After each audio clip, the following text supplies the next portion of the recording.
Wanandoa wapya wamenusurika katika ajali ya boti wakati wakiwa wanakula fungate ama unaweza kusema honeymoon katika visiwa vya Maldives. Katika video iliyosambazwa na wanandoa hao inaelezwa mkasa huo umetokea Machi 2 ya mwaka huu 2025 ambapo boti hiyo ilikuwa na watu takriban 50. Daktari Keio Gomes na mkewe mfanyabiashara Fernanda Diniz kutoka Brazil walikuwa kwenye fungate huko Maldives ambapo mashua yao ilizama muda mfupi baada ya kutoka kisiwa cha Dhingura hadi mji mkuu wa mnamo Machi 2 ya mwaka huu 2025.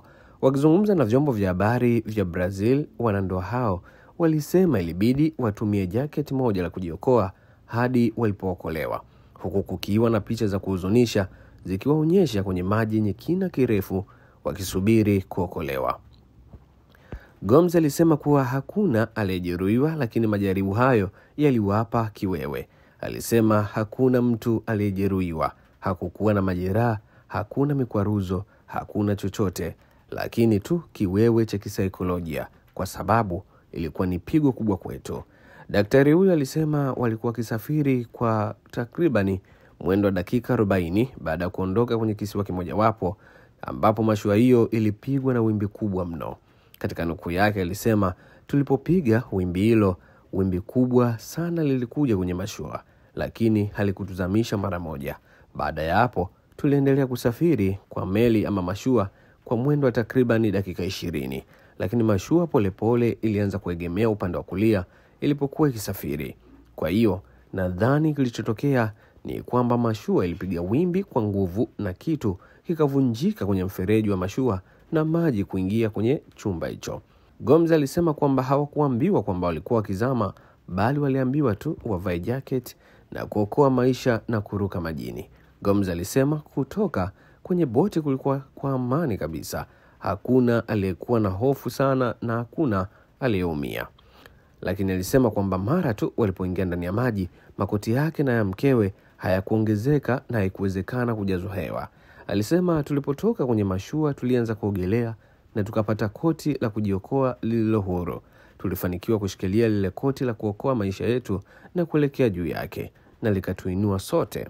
Alisema walikuwa ndani ya maji kwa takriban dakika 30 hadi 40 kabla kuokolewa na chombo kingine. Zao wapya wanasema kwamba walipoteza mkoba uliokuwa na passport zote mbili za mume na mke. Hivyo baada ya kuokolewa iliwabidi wakaripoti kituo cha polisi ili waweze kusafiri.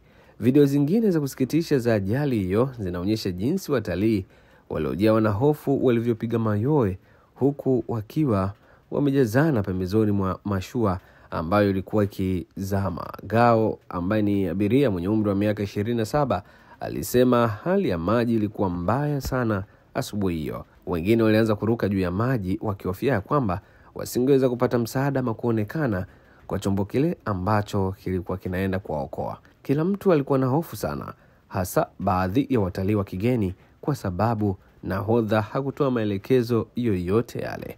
Ni mkasa uliowakumba wanandoa wawili wapya waliokuwa wakipata honeymoon huko katika visiwa vya Maldives juu ya chombo chao mashua kupata mkasa baada ya kupigwa na wimbi kali na kisha kujikuta wapo ndani ya maji kina kirefu. Mimi nitumikana Batungani kwa ripoti na matukio zaidi, na hivi ndivyo ilivyokuwa katika visiwa hivyo vya Maldives. Je, wewe kwako ingekuwaje siku yako ya honeymoon alafu mkasa kama huu unatokea? Usingewaza kwamba pengine ni imani za kishirikina?